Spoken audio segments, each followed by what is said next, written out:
Good evening, everybody, and welcome to another episode of Atlantic Bushcraft Adventures. Tonight, episode 124. And we are joined with my wife, Melissa, once again. Ben, unfortunately, couldn't make it here tonight. He has some personal reasons there. Maybe he'll tell us about it when he gets back. Maybe he won't. That's up to him. But anyway, tonight, pastimes to pass the time. So I asked Melissa what kind of a topic she'd like to do tonight after I bugged her to see if she'd want to host with me, and she kind of came up with this topic. So I'm going to turn it over to you. You explain a little bit about what this means and what we're going to chat about tonight. Hi guys, I'm happy to be in for Ben tonight. I hope that nobody's too disappointed that he's not here. Hopefully he'll be back soon, but like Robert said, when he asked me what I thought about for tonight's topic, I just kind of thought about what we had already talked about with me on the show, and really I'm only good at three things. One is just being in the woods in general, which we covered with couples camping. The other one is making cordage with natural materials, which we covered from a guest spot I did not too long ago. And then the other thing is just relaxing and being useless. So, so my favorite thing to talk about is what you pack in your pack that really has no necessary need. So it's like unnecessary items that you take out with you to feed your hobbies and to pass the time while you're out in nature.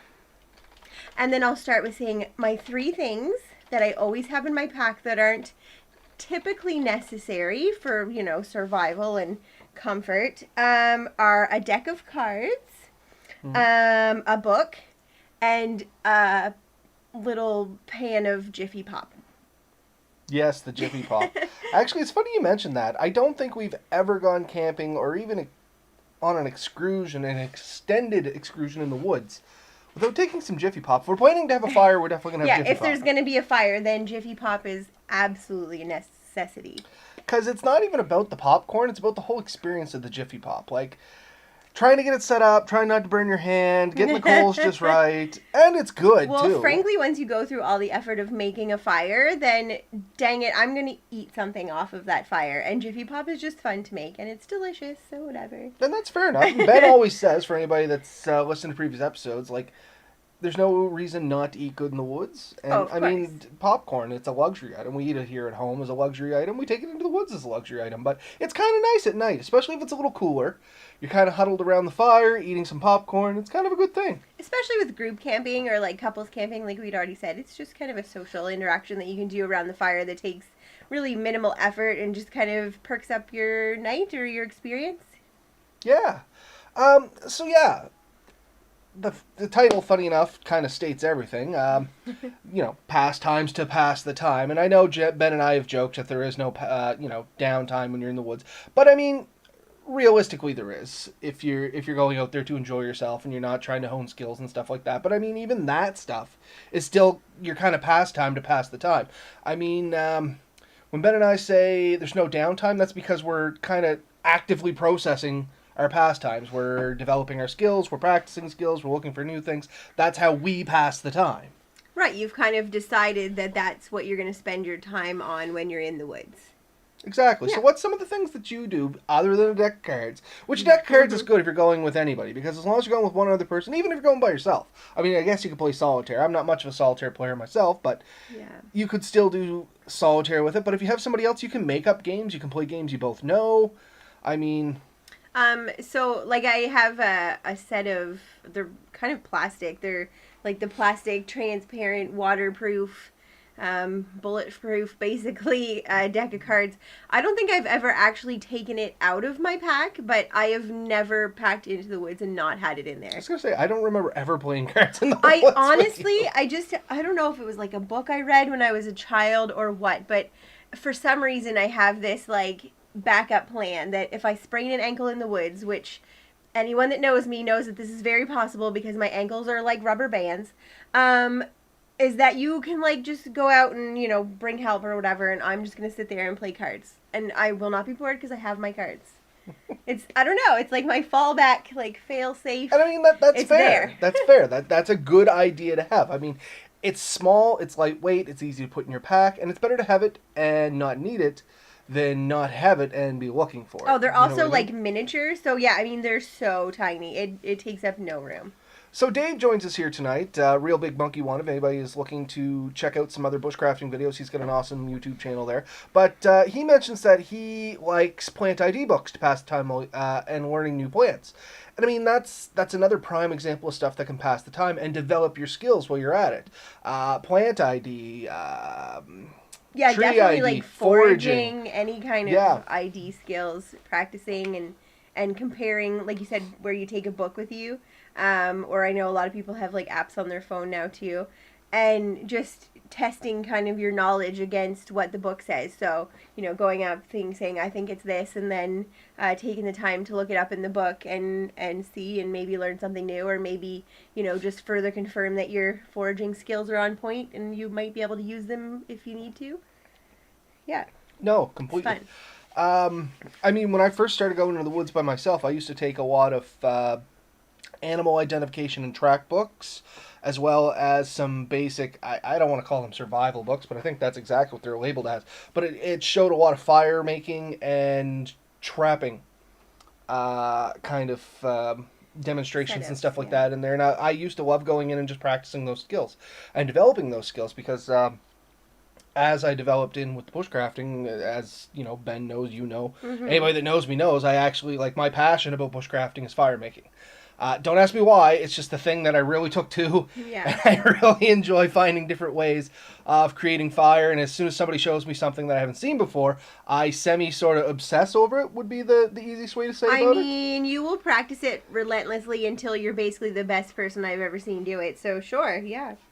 So maybe a minor obsession. And funny story on that one, because you're here to actually back it up on this one. Because I've mentioned it in the past, but I doubt people actually believe me. When I was learning to do the hand drill. Oh, the hand drill.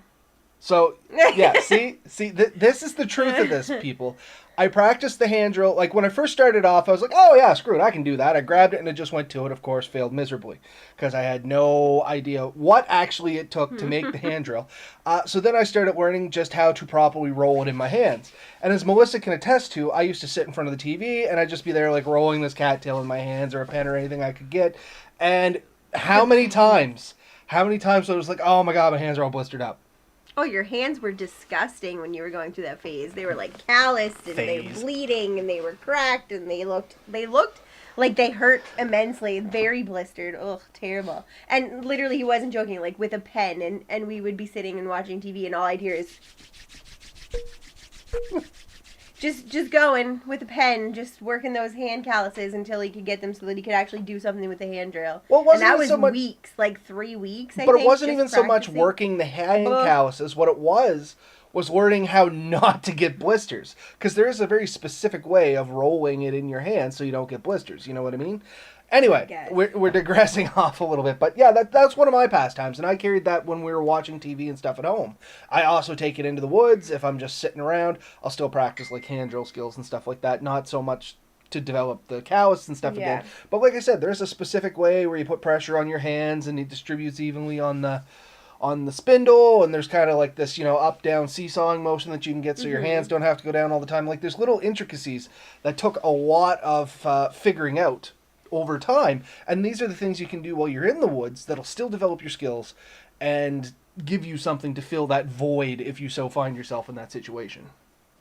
Yeah, I mean, that builds on just, I mean, the things that you choose to spend your time on in the woods. So we're calling it pastimes. It might be a hobby from home or it might be something bushcraft related. So, I mean, probably a mix of both if you're doing it right, I think. Like, you definitely have some hobbies that are from outside the woods, like some of them like photography. I've seen, you know, some bushcrafters and stuff. Yeah, they're there, they know how to do the stuff, but also they take like these really intense macro photos of nature. And they're just really good at it, and it's like their passion inside and outside of bushcraft. But I mean, there's definitely some more just bushcraft related ones too, like you said, like the fire making, or I mean, some people are really good at carving like the spoons and the bowls and just whittling in general, or carving, you know, whatever animals or whatever out of wood. But they definitely, you know, you have to pack, specific gear for that if you're planning on doing that when you're out in the woods. Yeah, and funny enough, you mentioned whittling. Anybody that's like, oh, I don't know what to do, I instantly tell them, make a tri-stick. And if you don't know what a tri-stick is, look it up. There's lots of examples off it, but basically it's just a stick. But it teaches you how to carve different notches and things like that. But what you do learn, or what you're kind of forced to learn by doing that, is proper knife handling, which is huge in the woods because once again you're in the back country. You don't want to cut yourself. You don't want to get infection. You don't want to lose potentially the full use of your hands and stuff like that. If you got a cut, you can't put pressure on. It just makes things miserable. So if you can learn how to use a knife properly before you go out there or while you're out there to develop those skills or something like that, that's a major thing. That's definitely worth putting a little time into if you have any downtime, like sitting around the fire at night after the sun's gone down. You don't really have a whole lot of light, but you can still see by the fire. Like there's proper hand holding techniques to hold a stick and a knife and pull one towards you, one away from you, yada yada yada. There's tons of videos out there that'll explain it really well. If you're planning on using a knife competently and aren't at that level yet, then you should definitely find one that fits your hand really well and just do those like practice sticks, like Robert said, or even like feather sticking, or whatever. Just holding it in your hand and using it for something. Just practicing. Can definitely use up some of your time when you're out there. So some other examples. I do know that you have some notes and you prepared and you have some stuff to talk about. So what would you like to, how about you lead, I'll follow. I mean, I'm always prepared, but really I just had like some ideas of what some people might do to pass the time. So actually, it's funny that I pack the deck of cards, but when I do it, I always think of watching Survivor Man and watching Les Stroud having always packed his harmonica, which makes sense. It's in character for him. It's his one thing that he always takes. And then I was building off that and thinking like, well, what's something that I always take? And then I wonder what other people always take. That's not necessarily something that you need to have, but you enjoy having it, or it fills a comfort for you to have it with you, or something that you're going to use to practice your hobbies or your skills. I know one of the things that you normally take that I definitely don't, because I personally have deep-seated issues with this activity, is fishing. Oh. Yeah, I knew you were wondering where that was going. But I do not fish. I did one time. It was terrible. Oh, I remember that too. There were tears. But Robert does. So, and he takes a variety of, kind of easy to carry stuff usually, or sometimes you'll take your full setup. But yeah. Yeah, no, like? Fishing's, I definitely like taking some of my fishing gear, and don't get me wrong, I'm not a great fisherman. We have guests on here that are far better fishermen than I am, like Chris and Gary. Basically anybody that's ever been on the show or has commented on the show is probably a better fisherman than me. But that's what I'm saying, this is a hobby. Yeah, it doesn't it's just take, something you like to do. It's just something I enjoy to do. I can't even call it drowning worms, because I've gone several times and not brought worms. That's how bad I am. I forget that stuff. So I may have plastic lures or something like that, and I'm just out there just kind of enjoying the breeze and the water. That's my downtime. Yeah. I say I'm developing my fishing skills, but let's be honest, I don't care if I had the entire time of eternity. I'm probably not going to develop them that great, but it's still fun. And it's just one of those happy things, you know what I mean? It puts you into a nice happy place. Not for me, but... Well, yeah, not so much for Melissa, but... You look plenty happy out there doing that. While he's doing that, I'm usually reading a book. That's my other thing that I always bring. Sometimes it's like an ebook reader, which I know is not very conducive to being outside, but it does last forever. But I do usually try to pack a paperback too, just in case it does die, and because I will be desperate for reading material if I do have to just sit and wait for something for a long time.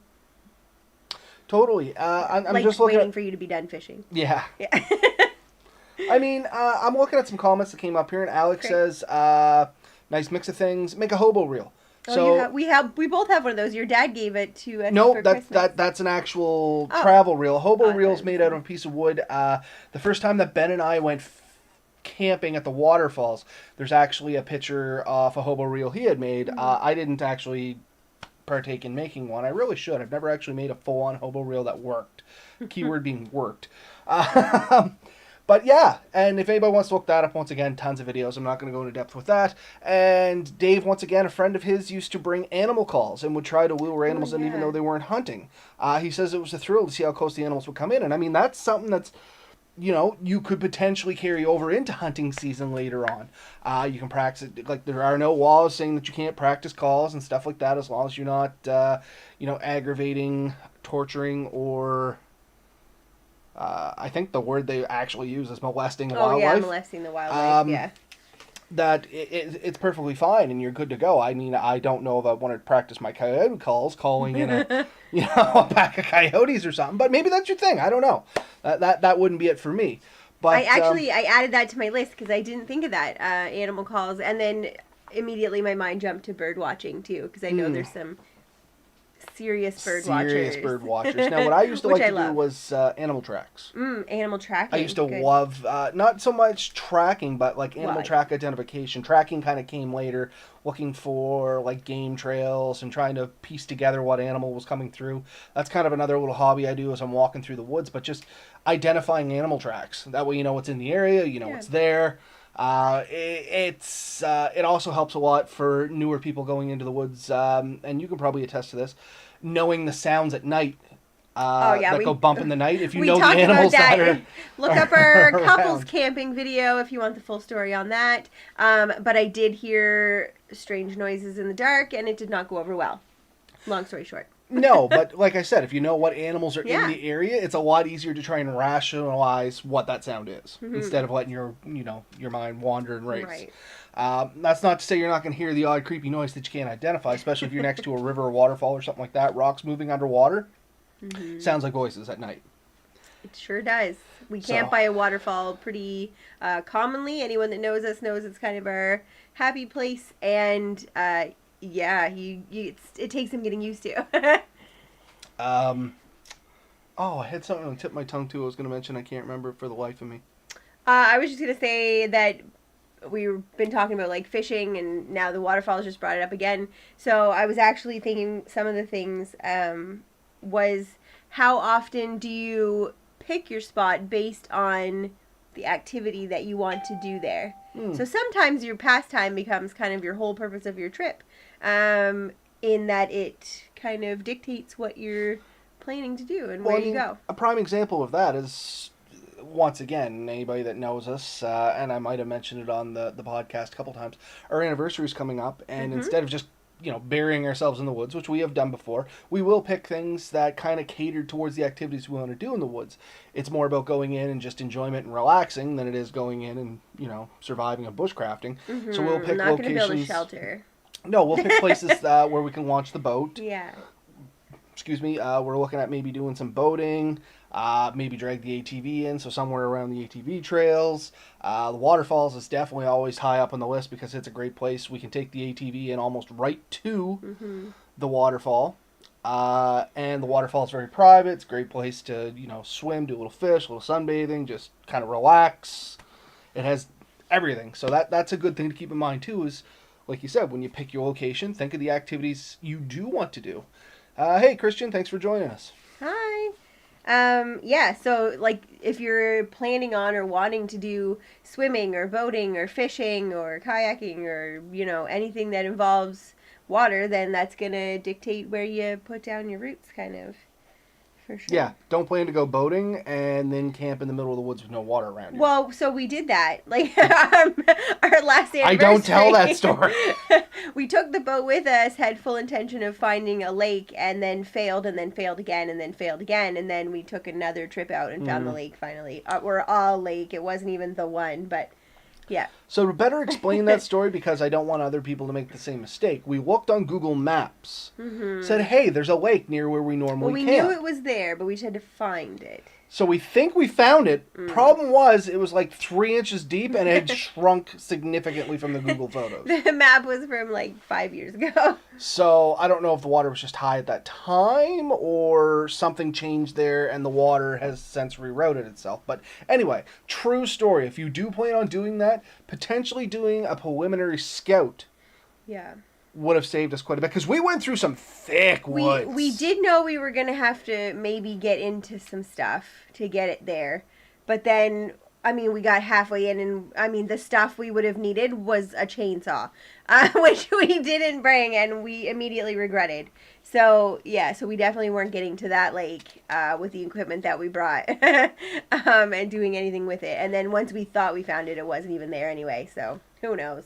Well, we don't even know if it was beavers, Christian, because there wasn't really any beaver dams around. There was nothing. It was like in the middle of the woods. It just dried up or something, so or weird. maybe the water that used to fill that lake got diverted. Like, we don't really know.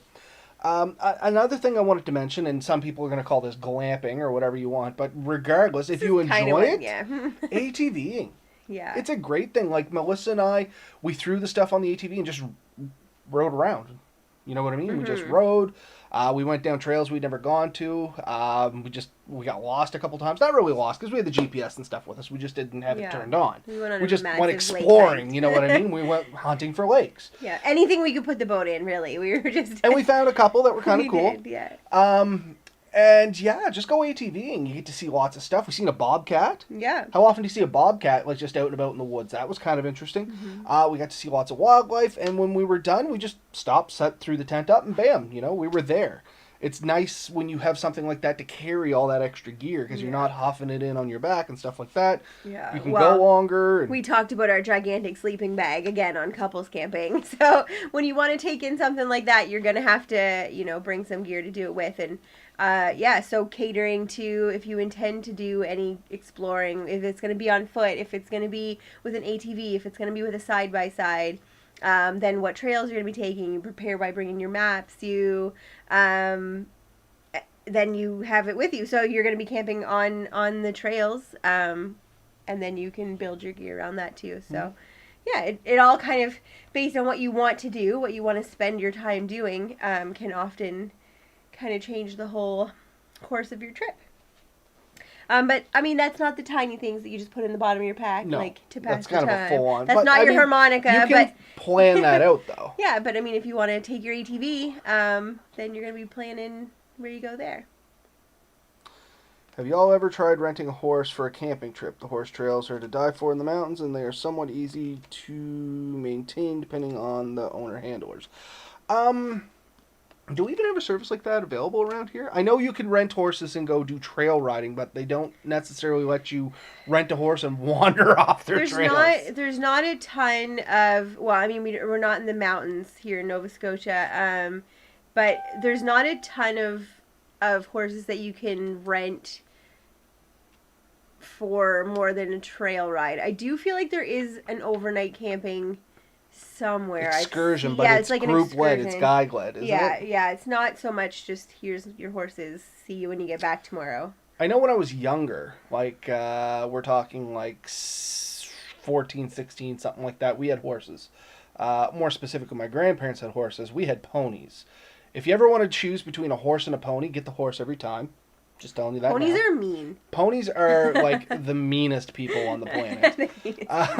But anyway, I do remember taking the horses and doing overnight excursions. But I mean, we still weren't that far away from home. Like, if anybody knows the area in Barney's River, which is between New Glasgow and Knish, we'd take the horses from there and we may wander like towards Browns Mountain or something like that and go find a place to set up camp and, do that. But I mean, we're still only talking like 10, 12 kilometers from home. Yeah.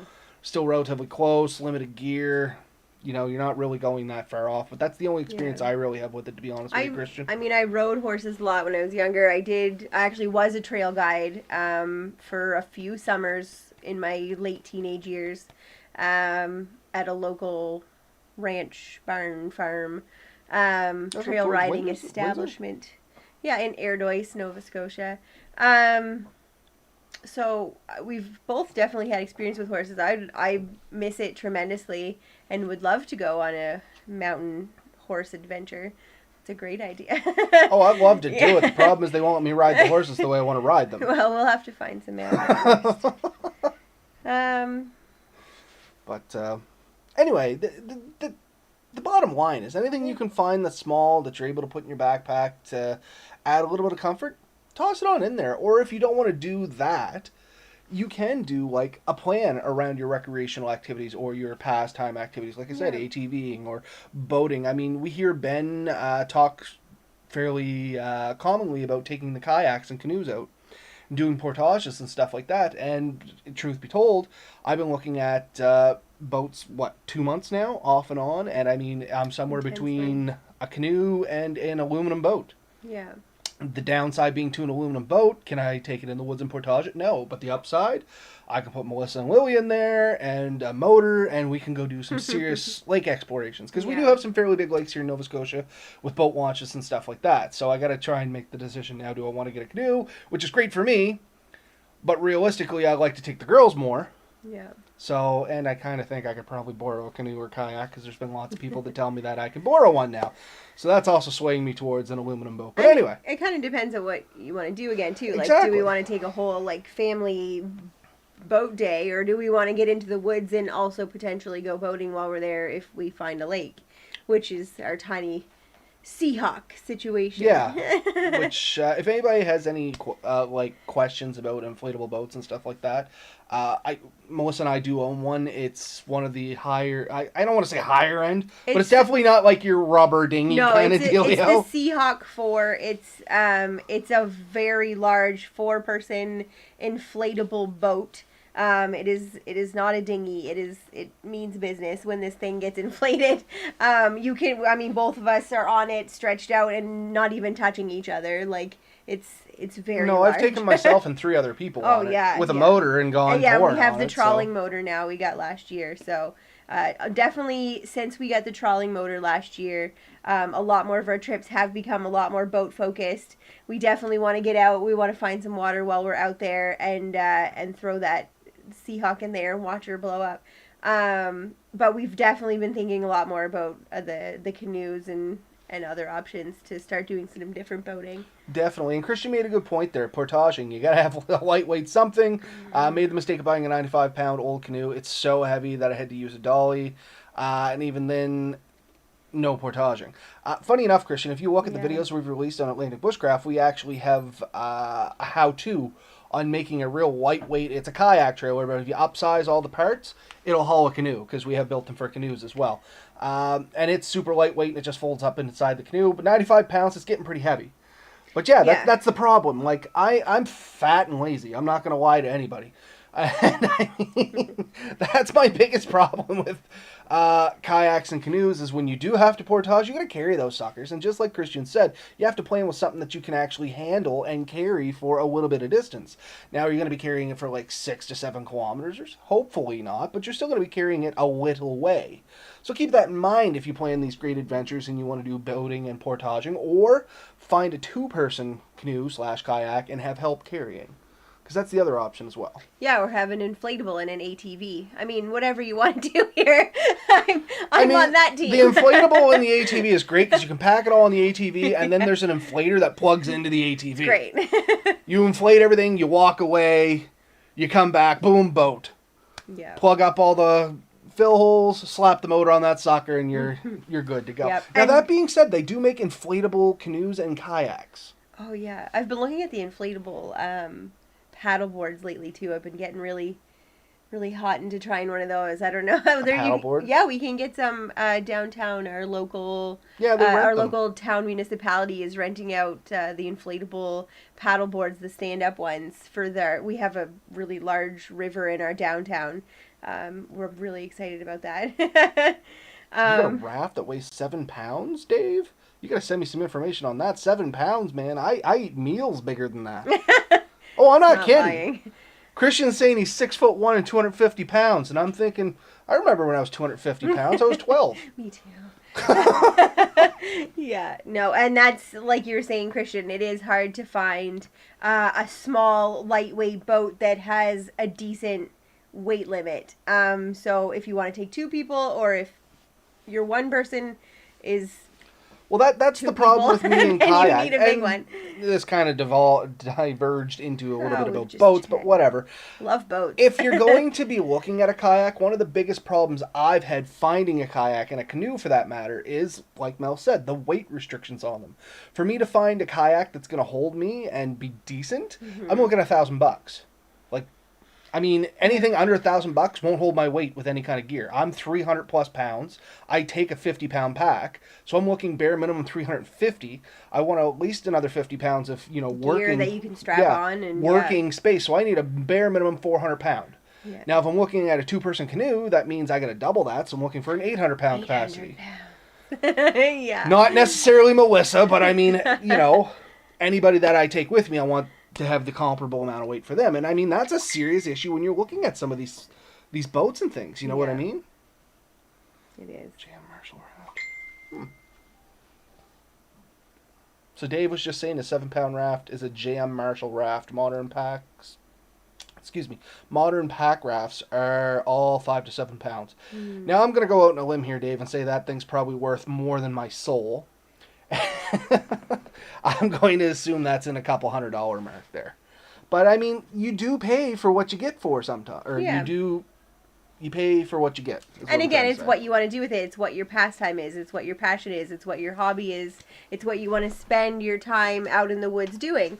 So, if you want to do rafting and or canoeing or kayaking or boating, those are all kind of different things that require different gear and different things to pack. So, yeah.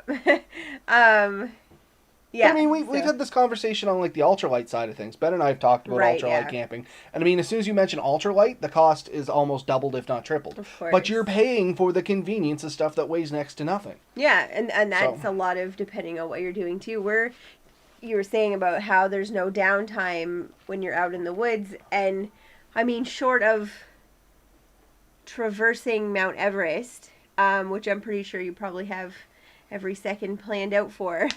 There's definitely, you can find those moments in your trip and your excursions to spend time just doing what you like to do. And that's where these things come in. So, sometimes your thing that you like to do is reading, so that requires a book or a deck of cards. And sometimes that thing that you like to do is, fantastic photography. So you're taking some camera equipment that you're, then figuring out how to bring it in and out with you. Or it's boating, and then you're figuring out, how important is it to have a very small boat because you're intending to carry it with you, and how much of it is, no, I want to do some serious boating, and, you're going to need a boat trailer. So cinematography and photography in general are good ones for the average person to get into because, I mean, let's face it, we all carry, that's way over there past yours, we all carry a cell phone. I mean, the cameras on these have gotten marvelous over the years. I think mine, the main camera is a 64 megapixel. I mean, my original photography camera that I bought when I worked at Natural Resources and I paid something like $500 for. Remember when I bought that, the Fujifilm? Yeah. It was like a 12 megapixel. I know, right? It was so good. Oh, it was great. I got some amazing shots with it. But the thing is, I own the cell phone. It takes 8K video and shoots 64 megapixel pictures. Am I going to be like, National Geographic level pictures? Probably not. But for me to entertain myself and take some nice photos, for sure. Yeah. Yeah. And then that's the thing, right? Once you're out in the woods, you're being observant and you're finding those things that you want to take pictures of if that's your thing. So, I mean, there's definitely lots of opportunities in nature to get some really great shots, whether it's when you've lured in the animal with your animal calls, or, if you're out on the water in your kayak or your raft, or if you're, just sitting around the campfire making Jiffy Pop, there's a lot of opportunities to get those pictures, and that's why it's really, I think, probably one of the more popular ones with people who like to be out in the woods in general. I see Christian is saying that if you're just starting out in bushcraft, I could see not having any free time. But once you get an approach to your camping, you will have free time, or at least you can play around.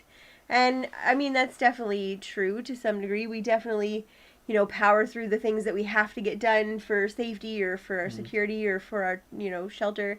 And then we do tend to have more time now to divulge in our interests. Exactly what Christian said. Yeah. We have a routine now. Originally, when Melissa and I first started camping, there was not much of a routine. And at no fault of Melissa's, I mean, I took point. I usually set up the shelter, I gathered the firewood, I did the majority of it. But I mean, I was taking her camping. that was to be expected. You know what I Yeah. mean? And then as we went in a few times, she learned what she wanted to do, what she was good at, all that stuff. And now we have a solid routine. When we blow in, we're like, yep, this is where we're setting up This is camp. where we're at.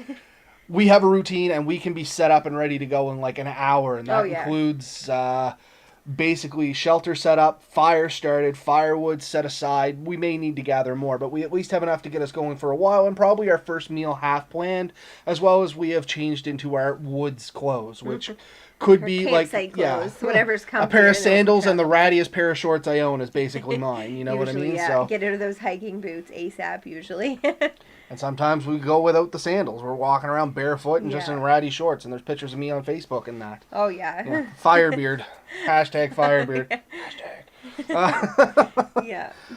But yeah, so, I mean, long story short, these are just some ideas that you can do while you're out in the woods. The sky's the limit, though. Like, don't let anyone ever tell you you can't do something in the woods. You just have to think of a creative way of doing it. Yeah, I mean, I'm thinking about, like, again, the musical instruments and stuff. I mean, I've seen people who've carried their guitar in and out. Ukuleles are popular because they're transportable. I mean, if you're a drum player, I don't really know what you got going for you. With some Play the bongos. stumps. Yeah. But I mean, flutes, I mean, whistles. there's so many things that you can take with you that can add to your experience and that you can, practice when you're in the woods, be it woods related or not. I'm going to start mastering the slide whistle. I often thought about the theremin. Hard to get power to it. That would be hard when I take to the woods. Yeah. But anyway, yeah. I mean, it's just kind of... Do you have anything else you really want to include in the topic? Because, I mean, otherwise, we might as well... No, I Bring it mean, for down that's, for the night. I think that's about it. I mean, get out there, enjoy being out there, but also think about what you want to do while you're out there. And if that involves packing one or two other things that, might be unnecessary, but add some experience to your trip out, then don't be afraid to do that, because taking time for your pleasures and pastimes is important. So, Christian made a comment here, and I do want to reference it before we go, is he's always worried about playing music in the woods. Like I'm far enough away from humans, but who really knows who's out there? So, you say instruments. Levis flute skills. So, yeah. Anyway, I don't know. I've never had that fear of making noise in the woods and attracting people in. Like, I've attracted people in before with what we've done, and sometimes it's gone over great. Like, I don't know his last name. I met a feller named Earl in the woods, literally in the woods, and he showed me where the waterfalls were. And, I mean, it was a great experience. And other times, I have been at the bottom of waterfalls while people have been at the top of the waterfalls, and it didn't go so well. We've never seen them again, but I mean... You get a giant naked man in the woods, that probably scare anyone. These You know what things I mean? happen. So, but yeah, I don't know. I don't know if I would have the fear about attracting people. And I mean, like, know your area. Maybe you got a lot of crazies. I don't know. If he's worried about the people or if he's worried about his skill level at playing the music. But if you're playing really bad harmonica, I don't know. You might not want anyone to hear you. You might want to practice your singing skills in the shower and not in the woods. Depends. I mean, you're out there to have fun. Yeah, I mean, just let it fly. You're you fine. don't have to do stuff because you're good at it. You do stuff because it's fun. You know what I mean? Like, I play God. guitar. I mean, and I really loosely say play guitar, but I enjoy it. So I do it from time to time. And if I could make the room to take a guitar in with me, if I ever went for a long time by myself, like 4 days or something, I'd probably take the guitar with me. You know what I mean? Just to play at night. Yeah. Or I would learn to play the harmonica, which I don't... I can't play wind instruments at all. No. The recorder, you know what I mean, from grade 3. That's my wind instrument level right there. But, yeah, don't ever worry about what people think, because, honestly, screw them. My mom says, what about the bugs? What about the bugs? I mean, I guess she's concerned about the bugs out in the woods. I don't know. You just you take really good bug spray.